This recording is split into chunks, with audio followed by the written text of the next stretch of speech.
आज हम बात करने वाले हैं भारतीय राजनीति के एक बहुत बड़े भूचाल की। एक ऐसा संकट जिसके सेंटर में है आम आदमी पार्टी यानी एएपी। तो चलिए समझते हैं कि आखिर ये पूरा मामला है क्या। इस पूरी कहानी की शुरुआत होती है एक बहुत ही दमदार बयान से, और ये बयान है राघव चड्ढा का, जो इस पूरे घटनाक्रम के कह सकते हैं मेन कैरेक्टर हैं। एक ही लाइन में पर्सनल ड्रामा और पॉलिटिकल उथल-पुथल दोनों का अंदाजा हो जाता है।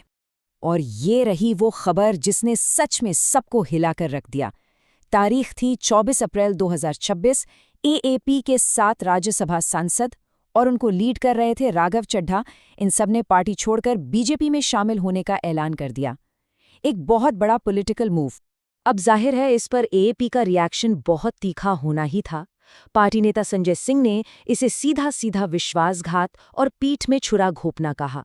उन्होंने बिना लाग लपेट के बीजेपी पर ऑपरेशन लोटस चलाने का आरोप लगाया और कहा कि ईडी, सीबीआई जैसी एजेंसीज का गलत इस्तेमाल किया जा रहा है।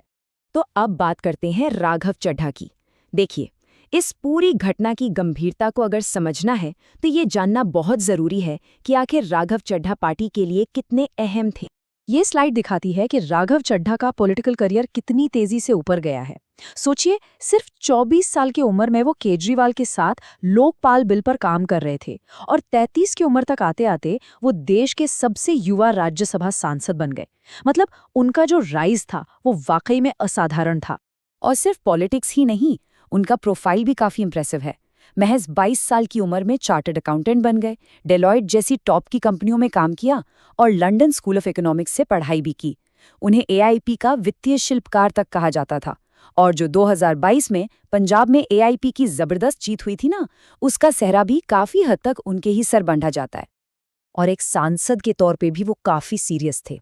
ये आंकड़ा देखिए, राज्यसभा के विंटर सेशन में उनकी अटेंडेंस थी 100%, पूरी की पूरी। ये दिखाता है कि वो अपने काम को लेकर कितने कमिटेड थे। तो सवाल यही उठता है कि अगर सब कुछ इतना ही अच्छा था तो फिर ये नौबत आई क्यों, ये बंटवारा हुआ क्यों? चलिए अब जरा पार्टी के अंदर चल रही खींचतान पर भी एक नजर डालते हैं। पार्टी के अंदर जो टेंशन चल रही थी वो इस एक बयान से समझी जा सकती है।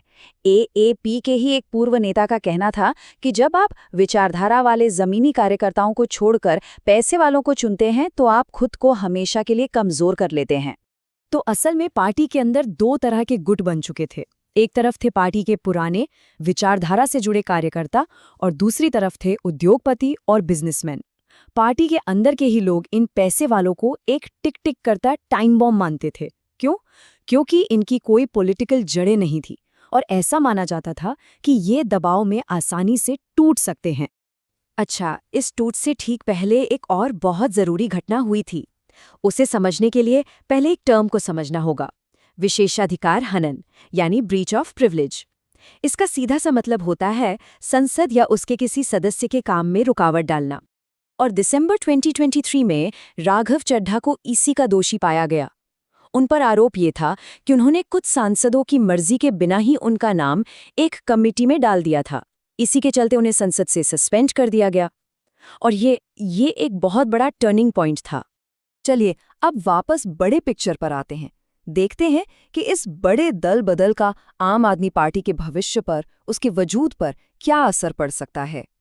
तो सबसे बड़ा सवाल अब यही है कि क्या ये जो टूट हुई है ये बस एक लोकल पंजाब तक सीमित मामला है, या फिर ये एक बड़े एग्जिट की बस शुरुआत है जो पार्टी को और भी ज्यादा कमजोर कर सकती है। ये स्लाइड दिखाती है कि एएपी इस वक्त एक नहीं बल्कि कई संकटों से एक साथ जूझ रही है। एक तो राघव चड्ढा और संदीप पाठक जैसे बड़े स्ट्रैटेजिस्ट चले गए हैं। दूसरा, अमीर बिजनेसमैन के जाने से पार्टी को रिसोर्सेज की कमी हो सकती है। तीसरा, केजरीवाल खुद कानूनी लड़ाइयों में फंसे हुए हैं। और तो और ऐसी भी खबरें हैं कि बीजेपी दिल्ली और पंजाब में भी एएपी विधायकों को तोड़ने की कोशिश कर रही है। बात सिर्फ चड्ढा की नहीं है। स्वाति मालीवाल जैसी दूसरी सांसद जो पार्टी छोड़कर गईं, उनका भी यही कहना है कि वो निराश हैं। उनके मुताबिक पार्टी और अरविंद केजरीवाल अपने असल आदर्शों से भटक गए हैं। तो अब हालात ये हैं कि पार्टी का खजाना खाली है, बड़े रणनीतिकार जा चुके हैं। ऐसे में एएपी का सर्वाइवल अब एक बहुत बड़ी चुनौती पर टिका है। उन्हें एक ऐसी नई लीडरशिप ढूंढनी होगी जो न सिर्फ पॉलिटिकली मजबूत हो बल्कि जांच एजेंसियों के प्रेशर को भी झेल सकें। तो क्या पार्टी इस संकट से उभर पाएगी? ये सवाल सिर्फ एएपी के लिए नहीं बल्कि भारतीय राजनीति के भविष्य के लिए भी बहुत अहम है।